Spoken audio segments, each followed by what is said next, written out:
Again,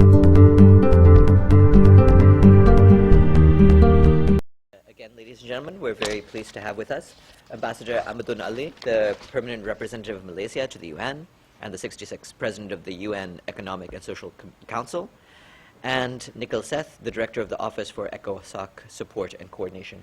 Ambassador Ali. Thank you so much, and thank you for all those who are present today at this briefing. Needless to say, I'm pleased to be here and to have the opportunity to present to the United Nations Press Corps the work of the Economic and Social Council for this year, 2010. As you all know, the Economic and Social Council organized successfully last year its third annual Ministerial Review, the AMR, with a special focus on global and public health. This session broke new ground on a number of issues, in particular non-communicable diseases and e-health. This year, the main theme for the fourth annual Ministerial Review to be held from 28th June to 2nd July 2010 will be on gender equality and empowerment of women. We hope to build in the excitement and momentum around the recently concluded Commission on Status of Women and the celebration of the Beijing Plus 15. As part of the 2010 AMR, a record number of countries, both developing and developed, will make their national voluntary presentation, the NVPs, in June.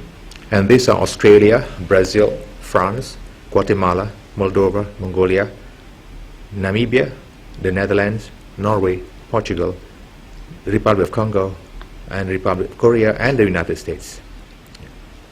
These 13 countries will report on their progress and support to implementing the internationally agreed development goals, including the Millennium Development Goals, and we hope that this will contribute to the MDG Summit in September. The Council has already started the process of the 2010 AMR, and we are ready to act swiftly and boldly and work closely with the United Nations system and other development actors to empower women. Last month, we organized a special event with the philanthropic community on how they can better encourage or engage with the United Nations and member states to accelerate the progress on MDG 3. More than 300 leaders and the private sector, foundations, NGOs, and academia discussed how they could partner with governments in support of ECOSOC's work in the areas of ending violence against women and promoting women's economic empowerment. Now, next June, during the Council high-level segment, the Council will hold its second Development Cooperation Forum, the DCF.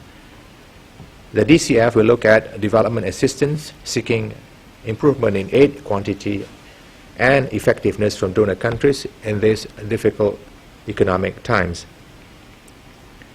The forum will promote concrete solutions to improve the impact of development cooperation and national development and MDGs. A key focus will be on scaling up development cooperation, making it more coherent and effective.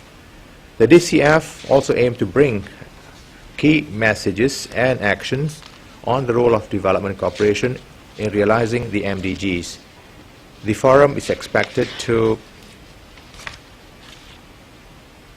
identify concrete examples and recommendations to enhance development cooperation and aid management in order to realize the MDGs.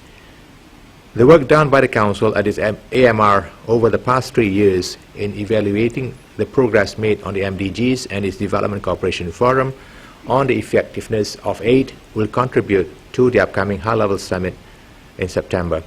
We hope that this contribution will help define a roadmap for the final 5 years stretch.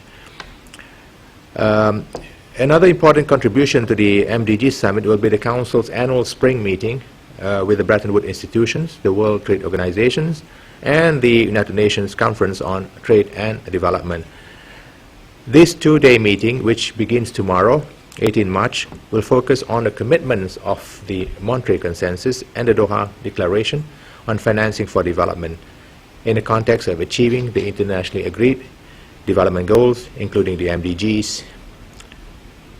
In addition to funding the MDG implementation gaps, the spring meeting will also address the recovery and development efforts of developing countries with special needs and those facing humanitarian emergency situations, as well as coherence and consistency of the international monetary, financial, and trading systems. The meeting will result in a President's summary, which will also be a substantive input to the preparation for high-level plenary meeting on the MDGs.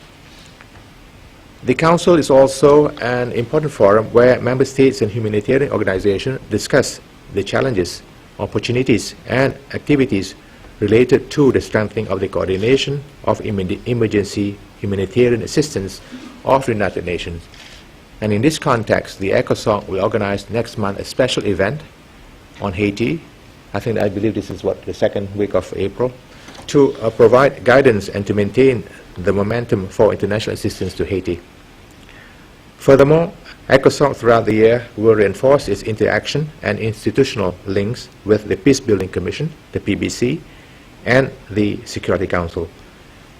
And in my view, it is important for all United Nations intergovernmental bodies to speak with one voice and promote an integrated approach to peace and development.